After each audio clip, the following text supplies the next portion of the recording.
Olá, alunos, tudo bem? A nossa aula hoje é sobre dança e música. Então, eu vou puxar aqui umas coisinhas aqui para vocês ficarem já no clima, já animados. Olha só.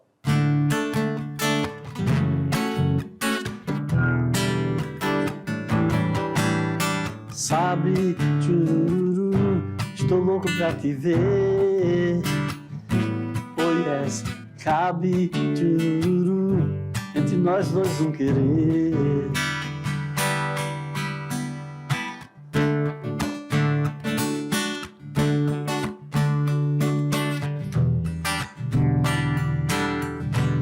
Já adivinhou que música é essa?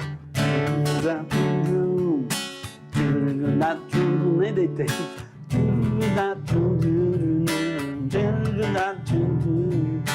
Quando você vem pra passar o fim de semana, finjo está tudo bem, mesmo duro ou com grana.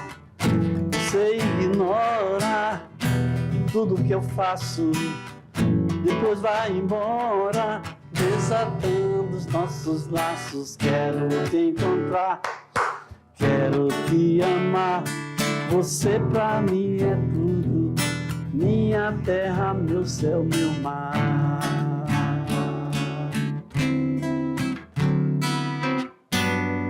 Ah, é tão legal, você vê diferente o que parece igual. Ah, é tão legal, você vê diferente o que parece igual. Pois é, agora que a gente entrou aí com essa animação toda, vamos para a nossa aula, né? Vou botar meu violão aqui na estantezinha dele aí, né? Para a gente começar imediatamente a nossa aula, ok? Hoje realmente vai ser muito interessante, vai ter muita música, muita coisa legal para a gente ver aí na nossa aula, né? Então, o tema da nossa aula é música, dança e a cidade. Então, vamos lá. Começando vendo as coisas da música, né? Vocês estão vendo aqui, olha, muita gente importante da nossa música, né? Djavan, Lenine, né? Bituca aqui, ó, Milton Nascimento, Cazuza, Paulinha, né? E Chico Buarque, Paulinho da Viola, Caetano Veloso, todo mundo aí, né? Então, vocês estão vendo também aqui, ó, instrumentos aí, que nós vamos falar um pouquinho deles, que remetem ao som da música clássica, né?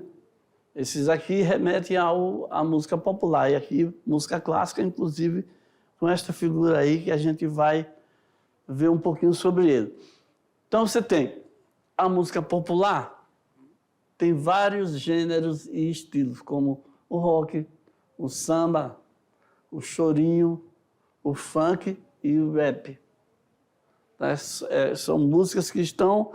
O Brasil é um país que tem, assim, uma cultura imensa, uma mistura muito grande, cada vez maior, cada vez mais vão se incorporando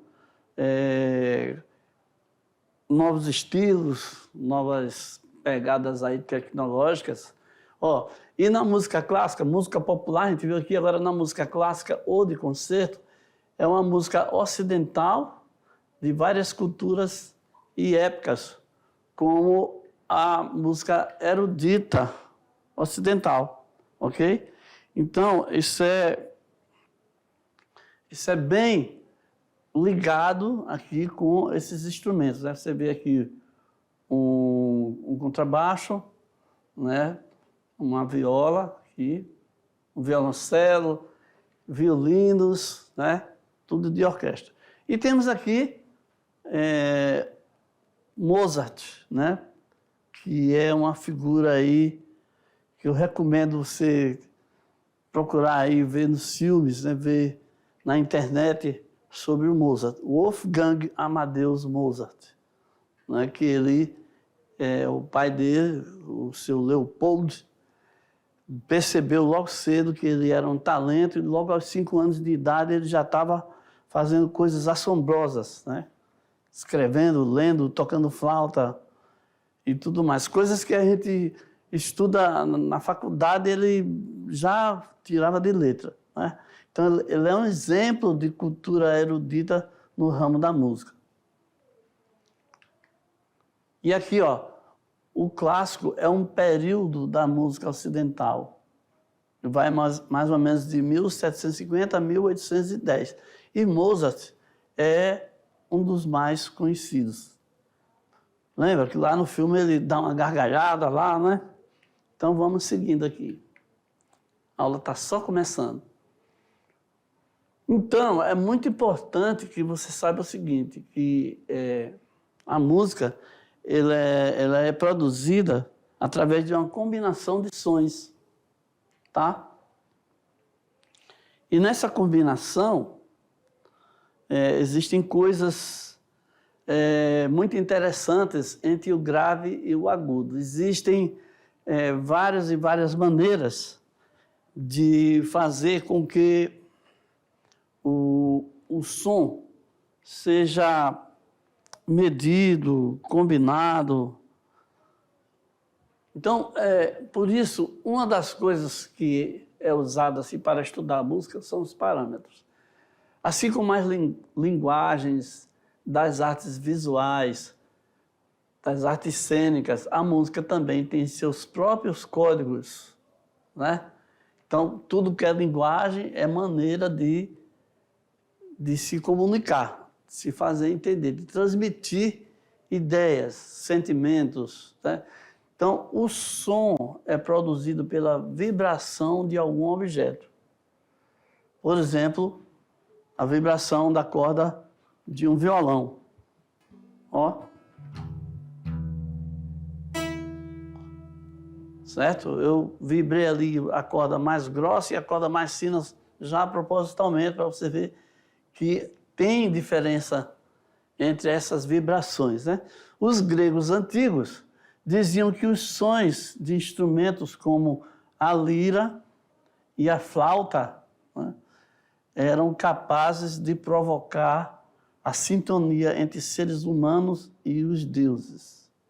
Bom, o som realmente é capaz de chamar a atenção das pessoas, deixar pessoas em verdadeiro estágio de êxtase, né? E, assim, sonhando, né?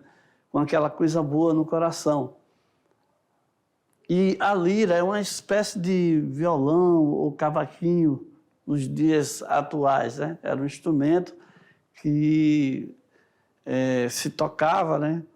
E tinha uma caixa de ressonância, e a flauta ela foi começando através dos bambus, né? Foram aperfeiçoando até chegar nos formatos que nós conhecemos. A lira também, né?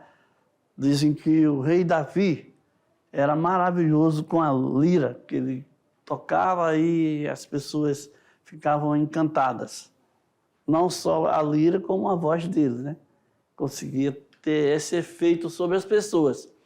Ainda sobre os parâmetros do som, nós temos a duração, é o tempo que você está tocando alguma coisa, ou um som curto ou longo, né? Então, isso é muito importante, viu? Porque na hora de escrever, existem símbolos que indicam que o som é mais curto ou mais longo, que ele vai durar mais. Quando você trabalha com música, né, os profissionais mesmo, que precisam escrever alguma coisa com os códigos musicais, então tem que estudar todos aqueles símbolos para saber o símbolo, não só que ele quer que alguém toque, e a pessoa que vai tocar tem que saber, tem que ter prática de leitura, tá? Então, olha aqui no que implica os parâmetros do som. O timbre é a característica do som, a sua origem. É aí que tem a diferença entre o som de uma flauta e o som de um violão, o som de uma sanfona e o som de um bandolim. São sons diferentes. O som de uma bateria e o som de um contrabaixo, né? São sons diferentes. E cada instrumento ele tem essa característica. Existem até pequenas diferenças entre instrumentos semelhantes, tá? Mas eu não vou nem... se você já entender o que é o timbre, já com essa explicação aqui, já está maravilhoso, né? Porque vocês estão vendo aqui, ó, já aqui nessa rodinha de samba aqui, ó, você está vendo que tem aqui um cavaquinho, aí tem a flauta aqui, ó, né? Aí tem o tambor, todos esses instrumentos aí têm sons diferentes, ou seja, cada um tem o seu timbre, a sua característica diferente. Pelo timbre do instrumento, às vezes você nem está vendo, mas você reconhece, puxa vida, aquilo ali deve ser um pandeiro. Você escutando assim, né? Você já sabe. E aí a intensidade também é um parâmetro do som, né? Ou seja, tem a ver com o volume do som, se é forte, ou se é fraco, né? Se é muito alto ou se é mais baixinho, se a pessoa está falando, olha, gente, essa aula é muito importante, ou olha, gente, essa aula é muito importante, né? Os parâmetros são muito importantes. Essa diferença entre essa força na voz aí é a intensidade. Falei a mesma coisa com intensidade diferente. Então, a música se encontra no núcleo de todas as culturas e em cada uma explora formas e conteúdos de modos bem particulares. Então, não se tem notícia de nenhuma sociedade em que não havia alguma forma musical, né? Alguma forma de música. Todas as sociedades, mesmo as que não são tão desenvolvidas assim, elas têm alguma forma de música, né? Às vezes eram só tambores, né? Mas era a forma de comunicação sonora, ok? Então, não esquece os parâmetros do som, as coisas que se usa para ter uma ideia mais definida sobre aquele som que está sendo produzido. A duração, se é pum ou tchum, se é longo ou se é curto, o timbre, né? Duas pessoas falando, um homem falando tem um timbre característico, uma mulher falando já tem outra sonoridade diferente. Não é isso? Então, timbre. E a intensidade do volume, se é forte ou se é fraco. Isso tem muita implicação, não só para quem está ouvindo, né, que vai se tornar agradável ou não, estridente ou não, como também para quem está produzindo. E no caso das pessoas, dos músicos, né, de quem estuda música, é importante também porque você vai ter que ler alguma coisa escrita por alguém ou vai ter que escrever. E aí entra. Vamos conhecer aqui um artista. Esse é o André Bocelli. André Bocelli, ele tem assim uma história muito interessante. Eu até pensei em cantar aqui uma música dele, mas a pessoa que ia fazer junto comigo adoeceu, então eu preferi não me atrever, porque André Bocelli, ele tem uma das vozes mais lindas de todos os tempos do mundo, tá?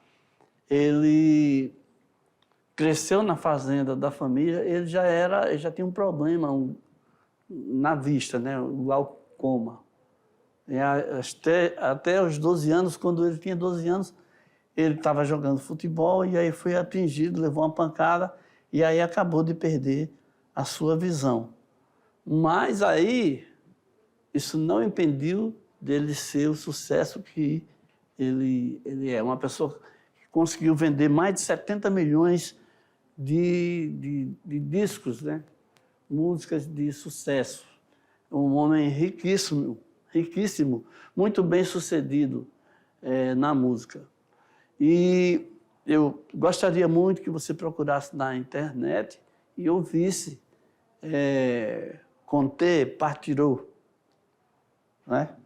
Que é uma das músicas mais interessantes. Deixa eu ver se eu coloco aqui. Conte Partirei. Partirei. É assim. Não é partirou, é partirei. Então, ele era tenor, ou seja, mais uma característica da voz dele, a voz masculina mais aguda, ok? Ele disse que a sua paixão pela música é algo que nasceu com ele, que nada tem a ver com a sua cegueira, né? Então, ele já tinha essa sensibilidade musical, não deixa de ouvir essa música lindíssima, é o maior sucesso do André Bocelli, o nome italiano tem uma pronúncia diferente, tá? Então tá aqui o nosso maravilhoso artista, uma das vozes mais agradáveis, mais lindas do mundo de todos os tempos. Eu, particularmente, gosto muito. E aqui, temos aqui o outro gênio, né? Gênio. O Beethoven, que ficou surdo também, né? E ainda assim criou algumas das melhores obras da história da música, tá? Essa foto aqui dele não está fazendo justiça, ele não era tão feio assim, tá?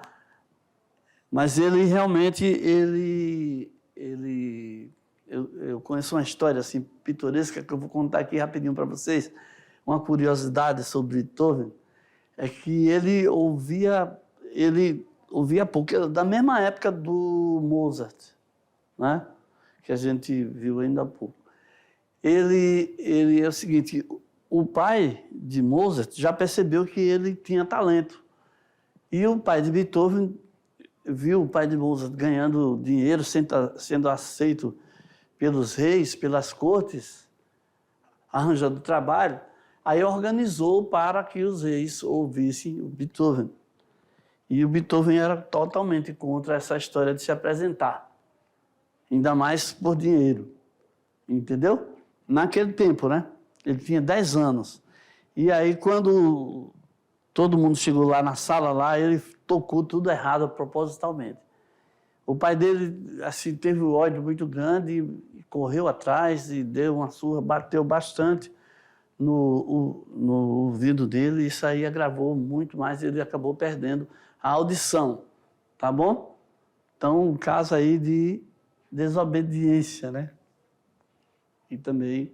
Então, um compositor inigualável, de inigualável imaginação, paixão e poder, ele se formou numa época de agitação política, marcadas pelas guerras promovidas aí pelo Napoleão. E foi reconhecido como um dos grandes músicos, como um dos músicos mais famosos de Viena, uma cidade muito orgulhosa de seu legado e estatura nesse campo musical, né, da música clássica.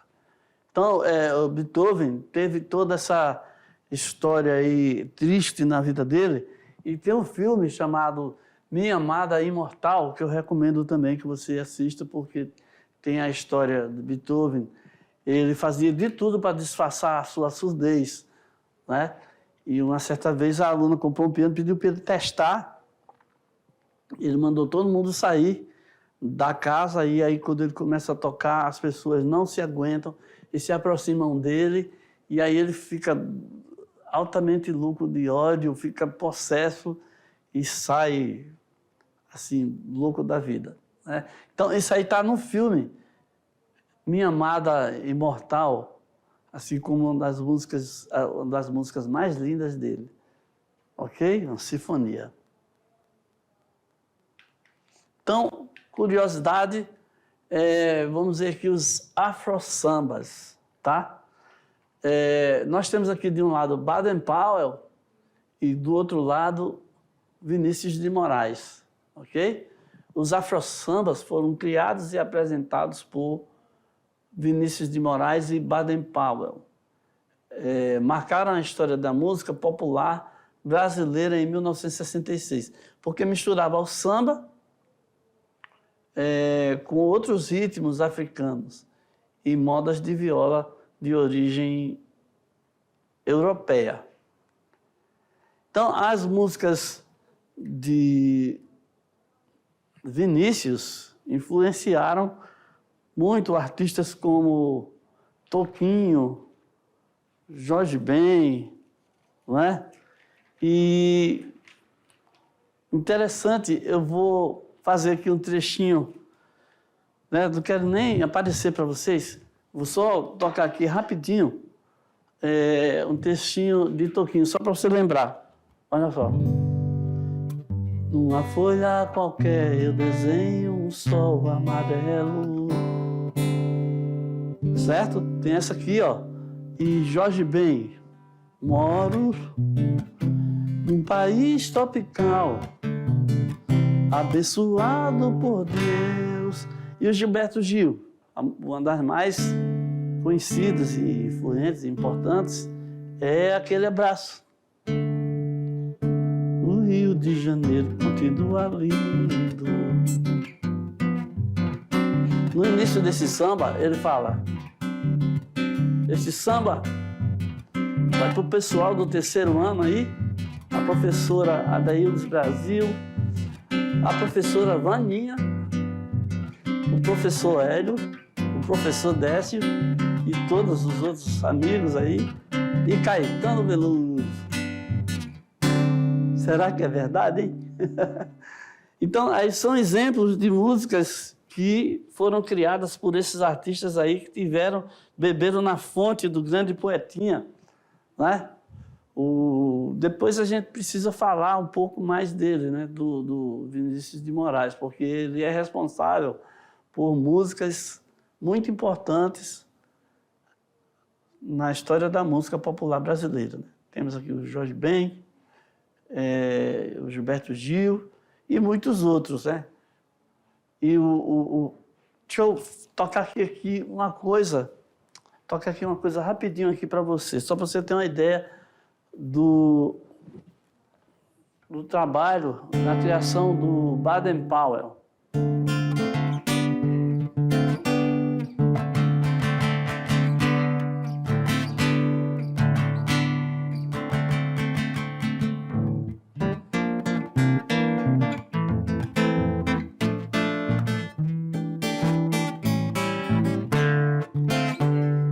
Então, os afro-sambas eram músicas desse tipo, tá, gente? Eram músicas que tinham essa pegada aí, tá? Vamos voltar lá que a gente ainda tem muita coisa para ver. E eu queria dizer para vocês que o Baden Powell, ele era só música instrumental, só o trabalho com o violão. Fantástico, sensacional, reconhecido e conhecido na Alemanha, no mundo inteiro, tá? E aí juntou-se com Vinícius de Moraes, que era poeta, diplomata, e assim, um homem muito estudado, muito culto, que trouxe toda a sua influência e seu conhecimento para os afro-sambas. Depois, quando a gente for falar de Bossa Nova, aí a gente vai ter que falar em Vinícius de Moraes também, por causa da sua contribuição. Tá bom? Então, seguindo aqui, nós temos o seguinte: no Brasil, há várias orquestras de música de concerto, tá bom? Tem a Orquestra Filarmônica de Goiás, que faz apresentação no Teatro de Goiânia e promove concertos nas redes públicas e privadas e turnês. Então, estamos vendo aqui, ó, tipicamente uma apresentação de uma orquestra, né? Teatro cheio, olha aqui os músicos aqui, né? E o povo aqui nas galerias, né? Então, a Orquestra Sinfônica de Porto Alegre, né, faz concertos na capital gaúchas e cidades do interior. Concertos são apresentações com os músicos, né? Com a orquestra, o grupo, fazendo interpretações de peças que já foram escritas, né, desde muito tempo, já mesmo para esta finalidade. Okay? A Orquestra Sinfônica do Estado de São Paulo oferece cursos para professores, concertos didáticos, ensaios abertos, coro infantil. Ou seja, oferece um trabalho de ensinamento já para a pessoa que quer se aprofundar mais, né, nessa parte musical aí, porque tem um campo de trabalho também desse lado aí, tá? E as bandas de músicas? As bandas de música são aquela coisa lá antiga, né? Que também eram conhecidas como as bandas de fanfarra. Geralmente, a maioria instrumentos de sopro, que se toca soprando, né? Como clarinete, saxofone, né? Flauta. Olha, são grupos de música instrumental que reúnem instrumentos de sopro, de metais ou de madeira, e de percussão. Tem uma percussãozinha lá ajudando a tornar a música mais interessante, ok? Então, essas bandas de música estão espalhadas por diversas cidades do Brasil. Despertam vocação musical, possibilitam um convívio social, reforçam a identidade cultural. Acontece também que muitas dessas bandas elas são sustentadas, são custeadas pelas prefeituras, e algumas prefeituras deixam de incentivar, e quando isso acontece, aí as bandas vão sumindo.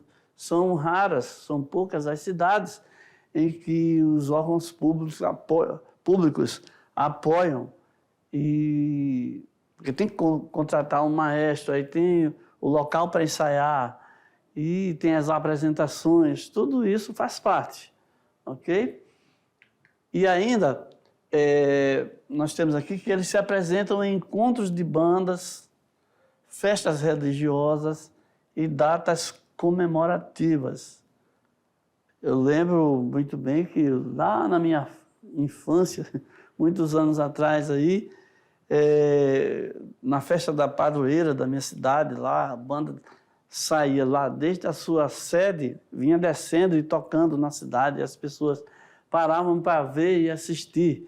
E é muito bonito, é muito, muito interessante quando isso acontecia, quando isso acontece também, né? A música é oferecida para todos nessa situação. Então participam pessoas de todas as idades, e o repertório apresenta a influência da cultura regional, ou de músicas, até o tema de Ayrton Senna, muitas vezes algumas bandas tocam, né? Geralmente, agora, é muito mais fácil você encontrar na polícia militar, né?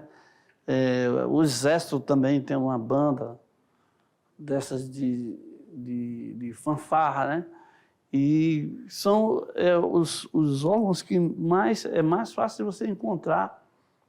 E aí tem uma carreira, né? Tem um tenente, músico, tem o cabo também, e tem o soldado também que participa lá e pode ir progredindo como músico, mesmo sendo militar, ok? Então aí nós vamos agora mudar de música para dança, né?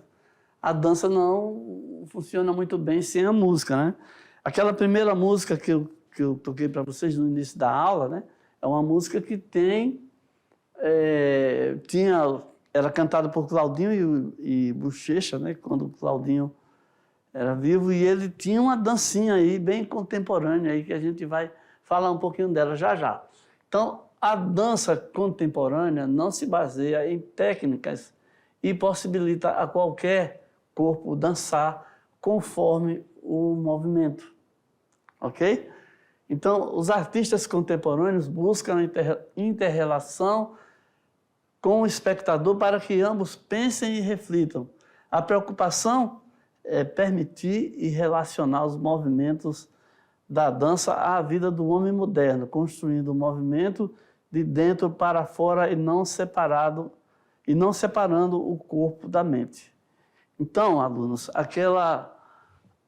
aquele momento em que as pessoas dançavam, né, com mais técnica, com um estudo mais, vamos dizer, determinado por regras e movimentos coreografados, ela também deu espaço para que surgisse novas maneiras de dançar.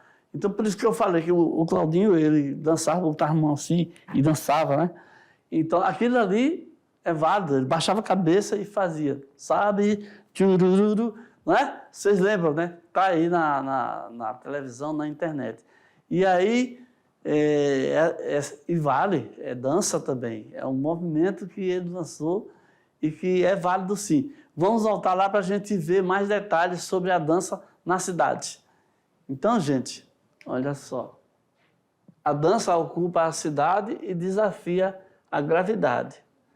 O corpo, o espaço e as variadas dinâmicas são componentes do movimento.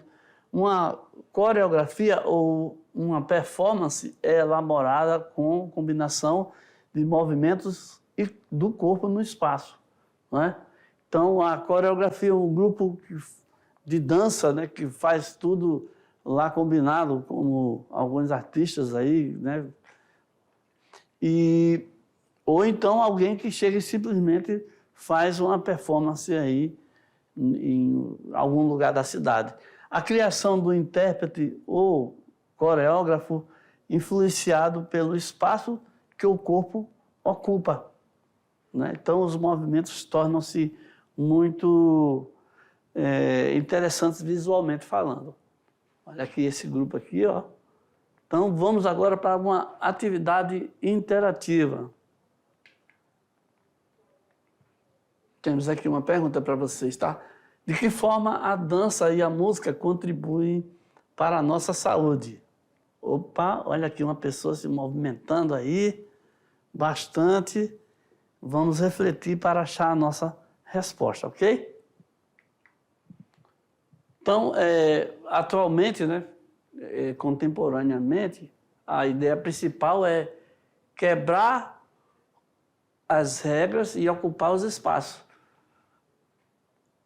Um movimento artístico com início nos Estados Unidos por um grupo de artistas que desejava quebrar as regras do balé clássico e escolas da dança moderna no início do século XX.